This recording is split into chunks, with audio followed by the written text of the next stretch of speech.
Brought to you by NordVPN.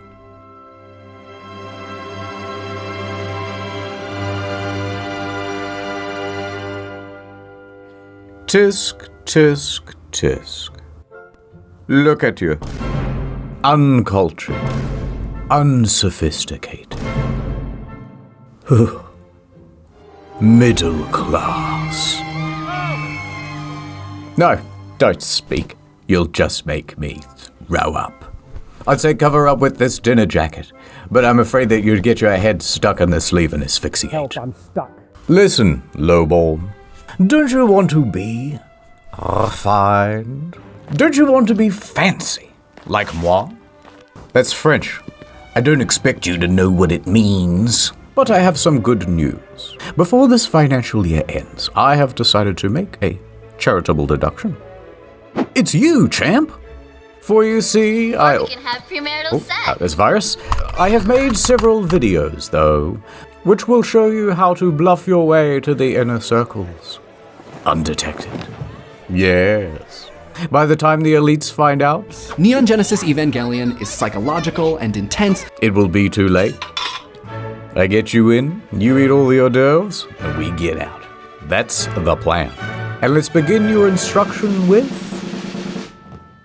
theater, the YouTube premium of upper society. And the first section? Symphony.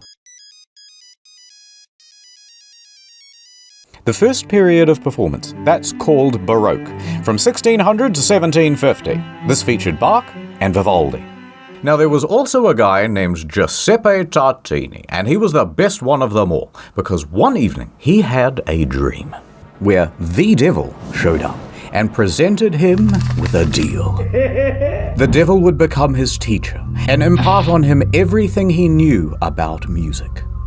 Yes. Once Tartini had learnt everything he could, he handed over his violin and asked the devil to play. The devil played the greatest musical piece that Tartini had ever heard. Tartini woke up with a gasp, and he tried to recreate what he had heard in the dream. And what he wrote down was his most famous piece, the best thing he had ever written. And he said, "This is shite compared to the original. This is nothing better than a tribute." And that's where you get the Tenacious D song from. He named this piece The Devil's Trill, and he claimed that the difference between his version and the version in the dream was so great that he would have smashed his violin and quit music forever had he not needed it for his job. Classical, 1750 to 1830. Mozart and Beethoven show up like da-da-da-da. Now, Beethoven was famously known for going deaf. Once that happened, everyone told him that he should just quit music forever. But he just wouldn't hear it. Anyway, there's so much I could say about these two. Romantic era. Now that's when everybody started kissing, and it's my favorite. Great piece. Mwah. Oh, you played wonderfully too. Mwah. We also enjoyed listening. Mwah. Mwah, mwah, mwah, mwah, mwah, mwah. All you need to know about this one is Chopin and Berlioz. Berlioz, however, was not getting any kisses. He was relatably painfully single, living alone in Paris, the city of love. So, here's how it started. He's there and he's in his early 20s, and he is looking for a new GF. So one day, he attends a Shakespearean play, and on stage, he spots an actress, and he immediately falls in love with her. He wrote her many notes, confessing his love, but her DMs went unreplied. So he began writing a symphony about her. How can she ignore this? And also around this time he started smoking a lot of opium, but don't worry about that. Anyway, so he wrote this piece just for her. However, his DM still went unreplied. For several months he started to get quite disheartened. Until he saw another girl. So he immediately fell in love with her instead, and he said, "You know what? I'm going to change that symphony I wrote, so now it's about this other lady, and not about that ugly one that I didn't like anyway."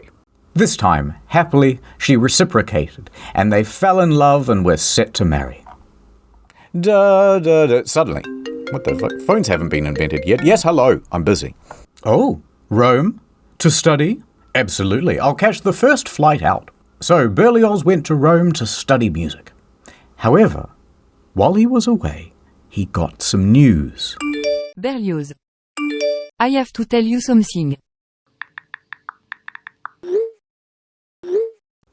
Sacre bleu. Some other, more handsome musician swooped in and married his girl while he was in Rome, and they ran away together. Berlioz was furious, and he set his mind to solving the problem. I know what I'm going to do.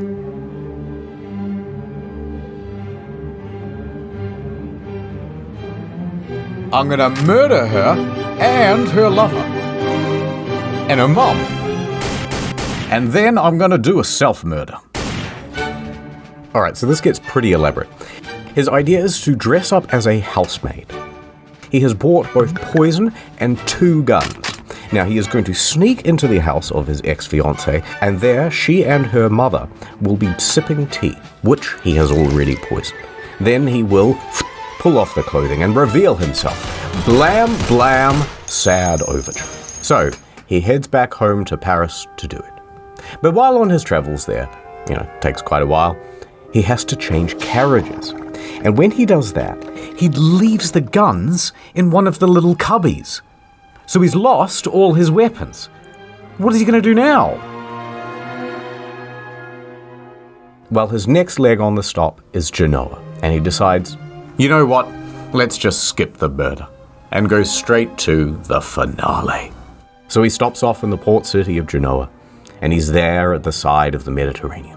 He pauses for a moment, then he throws himself in.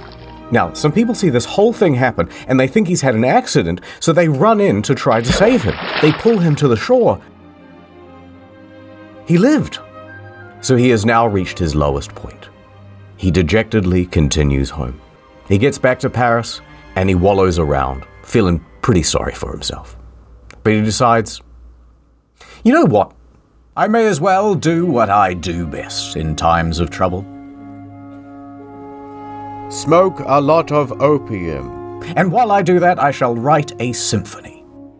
Although I ain't gonna name it after that hoe who stole my heart. And so he went back to work. But here's the thing. It was the greatest piece he had ever written. And it premiered to a huge crowd. And you know what? It was a smash hit. #1 on iTunes. But then, and here's a bloody plot twist. Remember the first girl? Well, she attended that concert, and she realized that Berlioz was a genius. And then she wrote a letter to your boy saying how good your bloody symphony was, and sorry about not replying, I just put my phone down and got super busy or whatever. By the way, I love you. And so Berlioz goes, well, I love you too. And a year later, they were married. There's a beautiful moral of the story. See, fellas, don't jump in the Mediterranean. Anyway, a few years later they got divorced, because weirdly, he cheated on his wife with the housemaid. Not that one, a different one. But then he married that housemaid. Hooray! But then when he died later on, for some reason, he gets buried with both of them. It's kind of strange. But moving on to the Impressionist musicians. Now that's Claude de... The what now? Claude de what? You know what? You'd better go to ad time. Alright guys, welcome back to the Nord Stream. Today we're playing Assassin's Creed 3. Chat, come on, chat. Hey, everyone's spamming Nord in the chat.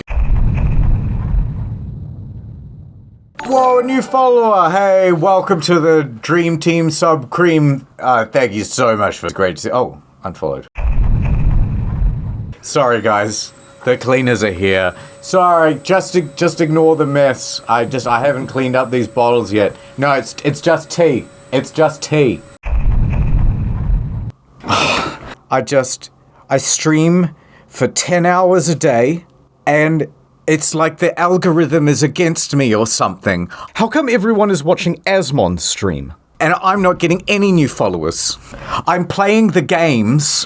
What more do you want me to do? Just a quick word from the sponsor. NordVPN is the VPN that you can trust. So go to nordvpn.com/internethistorian for a huge deal on a 2-year plan plus 4 bonus months for free, plus a 30-day money-back guarantee. My God. Today we are gonna be watching the new Snow White movie. I love the intro. Oh, I love seeing that Disney logo. That's brilliant. That's brilliant. Guys, I'm just gonna get up and get some food. I'll be back in a minute.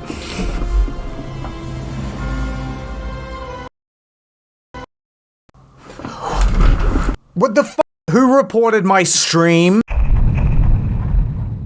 Hello, my Nordlings. Welcome back to the stream.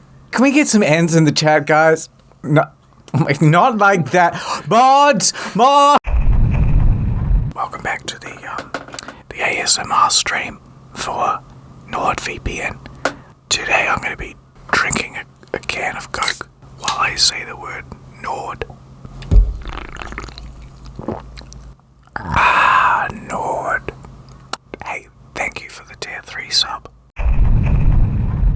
With NordVPN, I can be outside my house, Jack's Film's house, Samito's house, Ordinary Things' house.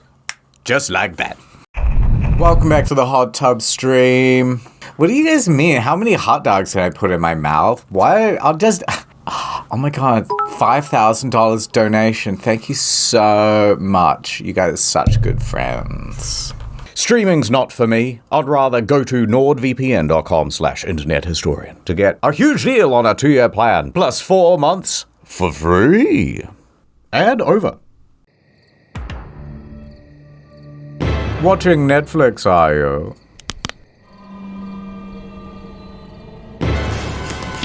All tucked in with a 3-hour essay on Good Game Good, and here's why. Fallout New Vegas is actually the only based Bethesda game. Turn that off.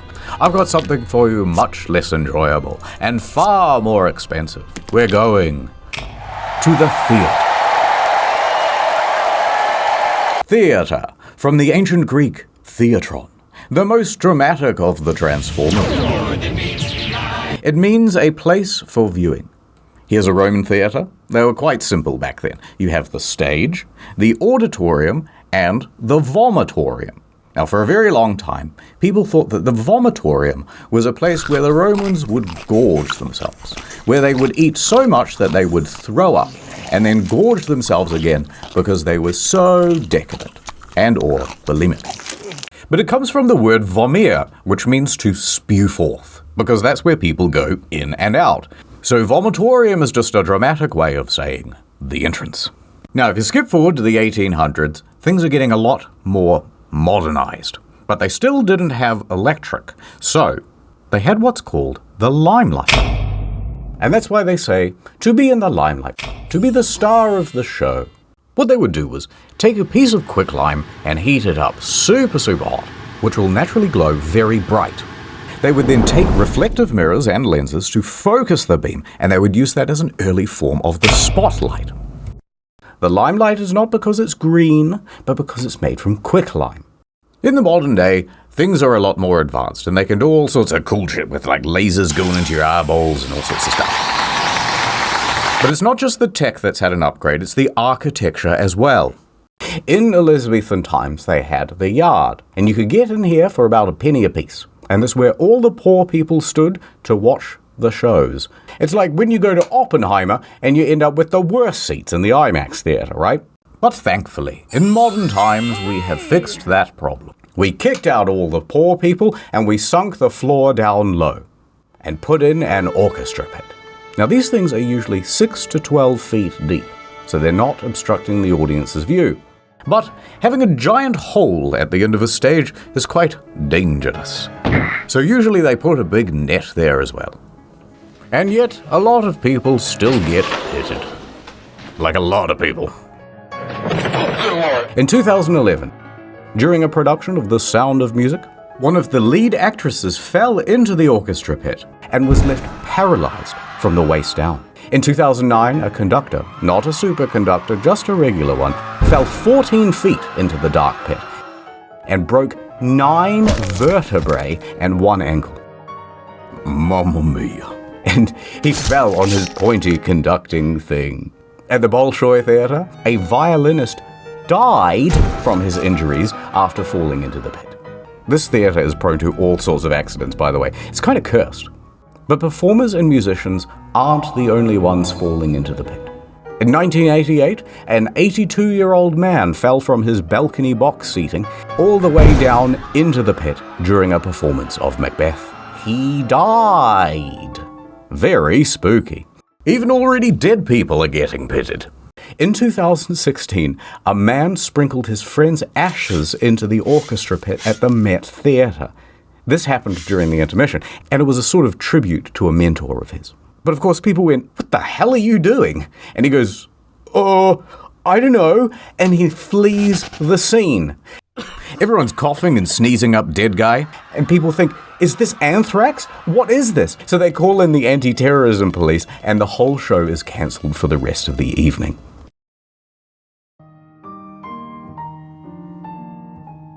A quick intermission. Or is it? Ooh, fiddle-tee-dee, I am the trap master. Not like that. Do not ask me to reveal my secrets, woman. I have dedicated my life to the mysteries of the theatre. Ah, the theatre. She has so many enigmatic traps. Let us start with the most simple, yet devious. The wall trap. It allows the actor to walk directly into the set piece. Ah, where did he go? Nobody knows. Cast your eyes over here to the genie trap. Now the victim stands on this dumbwaiter, and a counterweight launches their hapless body up onto the stage. Whoosh! In the olden days, this circle of flaps would sometimes go on top, and then that would make the whole thing just one way. Now, back when they made this thing, they didn't have hydraulics. So instead, they'd have like 6 stagehands pulling as fast as they could. And sometimes it would go totally wonky, or it wouldn't open properly, or they'd only get about halfway through. Oh, well, I guess that's it. There's only 2. Wrong! This is the vampire trap. And if I want to come back up again, this is called the sunroof trap. Very cool. Watch out for the closing doors on this one. It managed to trap Spider-Man's foot back into production in 2013. Me and the Green Goblin, we collabed on this one. Alright, there's one more. The ghost glide. What you do is stand on this slidey bit, and it ascends diagonally, which makes it look like he's coming out of the ground. But the ladies are there yawning, they're going, ooh, short ghost. But then, 5 foot, 5 foot 1, 5 foot 2, all the ladies are turning their heads now, 5 foot 3, 5 foot 4, 5 foot 5. All the ladies are loving it. Now, I bet you're wondering, what happens to the actors when they go down these traps? Are they dead and gone forever? Yes, sometimes. In 1888, Frederick Federici was playing the role of Mephistopheles in Faust at the Princess Theatre in Melbourne. As he descended the trap at the end of the play, "Goodbye, everybody, goodbye," he had a heart attack and died. Never seen again. So as you can imagine, with this many deaths, the theatre has become a highly haunted place. Oh yes. In fact, sometimes you can put your ear right up to the wall and you can hear 2 male ghosts wrestling. Can't fake that. Ah, another ghost hole. Don't look inside. I did once. Almost went blind. That's why I wear the mask. Anyway, because of all the ghosts, the theatres do whatever they can to keep the spirits happy. See this? It's called a ghost light. When everything is closed, it is kept on always. Kept on for the ghosts, so that they don't, bump their shins in the dark or whatever. At the Palace Theatre in London, there has been some ghostly activity. It seems to be bit of a hotspot for ghostly activities. And that's why they always keep 2 empty seats at the back so that the ghosts may sit there and watch the show. So that's why we traditionally kept a couple of seats off sale for the ghosts. However, Harry Potter is so popular that we sell those seats now. Oh. Also, most theatres close for 1 day per week, and on those days, the ghosts are left to perform for each other in their own shows. Which they like, we think. I was worried about my own vagina. Oh, finally, the vagina monologues. A culture of other vaginas. You know, I wasn't always part of the elite. In fact, from a very young age, I grew up in an orphanage. No, my parents weren't dead. Rent in that building was just really cheap. But my parents showed me no affection.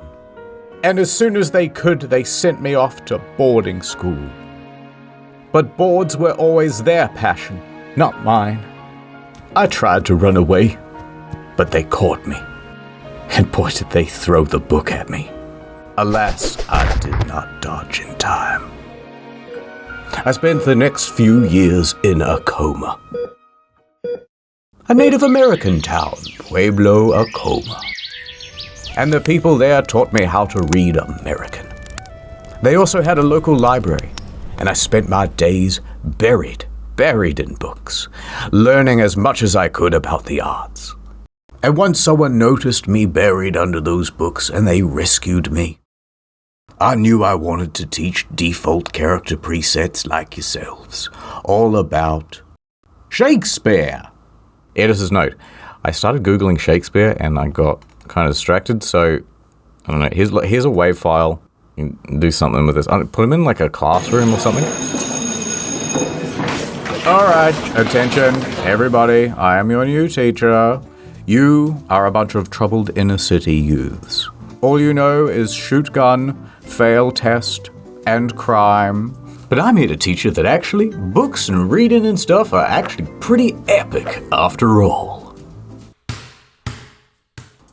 Now, the earliest known written language is what, Mr. Single Parent Household?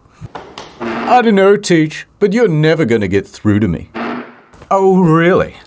Well, what if I go back in time? Back in time. In the long, long ago, very few could read. But to be fair, most of the written languages were kinda shit. This is cuneiform, the very first written language, and it has far too much punctuation. Then eventually came along the Egyptians, and they invented emojis, but they would call them hieroglyphs. Anyway, the typical written thing would go like this. Message for you, sir. Big bird, man with stick, man sitting, circle. Oh, more bills. Eventually that became quite annoying, so the Phoenicians, who were a kind of Lebanese, very progressive especially for those days, now they came up with a better idea. They started going, hey, that sounds a bit like an A. Buh, that sounds a bit like a B. Kuh, and so on, until we had a proto-form of the alphabet. Now, the Greeks thought that was pretty neato, but they said, let's come up with an even better version with 22 letters, and soon that will be like English. Oral history, Greeks more like geeks, got 'em. Oh yeah? Well, let me tell you about something highly relatable. Of the surviving Greek works, the greatest hits were the Iliad and the Odyssey. Now, because most people couldn't read, this stuff wasn't written down for a very long time, and instead it was memorized and performed. And when they performed it, they used one of these, a lyre. Now, this was great for conveying tone, right? So, here's a soft bit, doo-doo-doo, but then this is a big dramatic bit, dun-dun-dun-dun-dun-dun-dun. Now, the Iliad starts with this guy, Menelaus, king of Sparta, and he has a wife, Helen, and she is a very fine lady. And then the Prince of Troy shows up. His name is Paris, and he goes, damn, shorty, awooga. Hey, that's what he'd say, right? And he and his boys abduct her and took her all the way back to his crib in Troy. Now this makes Menelaus quite miffed. Hey, hold on there, Buster. he declares a turf war. But he can't win it alone, so he calls on his homies. Odysseus, king of Ithaca, and Achilles, the best drive-by shooter of all time. But Achilles is not in the mood to fight, so the whole of the Iliad is basically spent trying to convince this guy to get involved. Please? No. Please? No. Eventually, they win the turf war by being very sneaky. They make a giant horse, which is the symbol of Troy, and they leave it at the front gate. That's their way of saying, "Oh, I guess you win. We're walking away now." And meanwhile, thousands of soldiers go off and hide in some bushes. Now, the Trojans are very suspicious, but they can see that the Greek ships are actually sailing away into the horizon. So they know, oh, it must be real, must be real. We've won the many years' war. But actually, there's almost no one on those ships, and there's a surprise inside the horse. Later that night, when everyone's asleep, boiling hot tzatziki everywhere. And also some soldiers wearing thermal protection. They get out and they open the gates, and then everyone comes out of the bushes, running into the city, and kill everybody.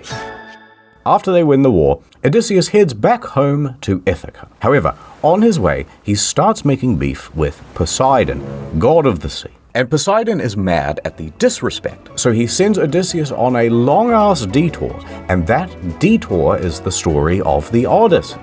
Pretty epic, right, kids? Whoa, Teach, that's fire. I'm starting to come around. That Odysseus guy is literally me. Yeah, I'm going to try that horse trick on my ops. Homer, from Homer's Odyssey, is not a character in the story. He's the guy who tells the story, and then people wrote it down. Now, moving chronologically to the next big one, you've got the Bible. And for all practical purposes, this was basically an oral tradition too. Most people were illiterate by this point, and the Bible was written in Latin. And pretty much only the clergy knew Latin, so they would be the one to recite it to people. It says that the cute lady at the front should go on a date with me, please. Listen, the rules are the rules. I didn't say it, the book did. There was a translated version into English, the Wycliffe's Bible, and you better believe that thing was a threat to the order, so they made that illegal to own. What? And if you were found with an unlicensed copy, the punishment would be death.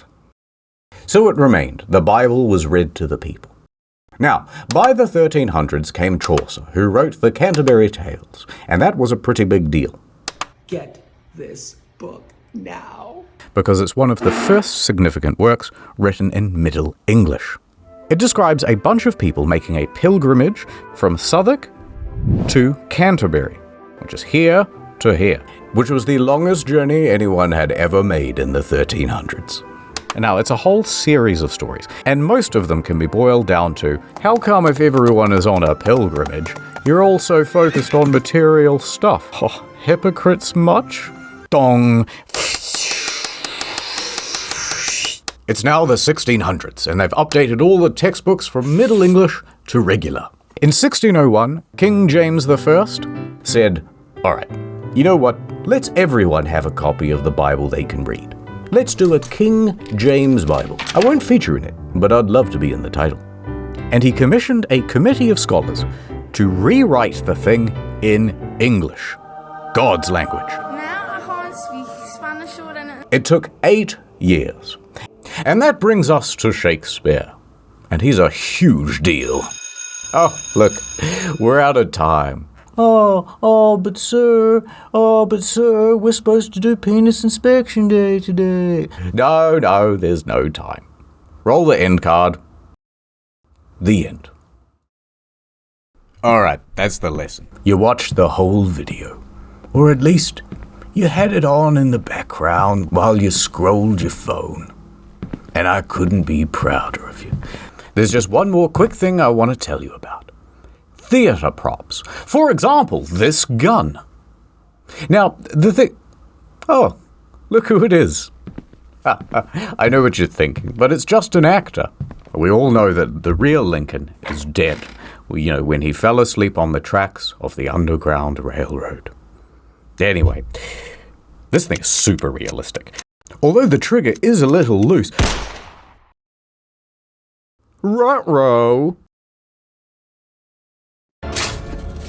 Oh, I can't believe you did that, but I won't tell anyone. And, in fact, good news. I'm gonna make you my little protege, and I will be your protojo. And I got so many more lessons to teach. Still here, huh? Yes, just a little cleaning. More good news. Next video is almost done. It'll be on Incognito Mode, and it's about the art. And the next main channel video is also nearly done. That'll be out shortly after. If you're looking for more content in the meanwhile, we have another channel called Story Mode. The Metal Gear Solid and Forspoken videos are especially good. Don't forget NordVPN. Thank you for watching. More soon.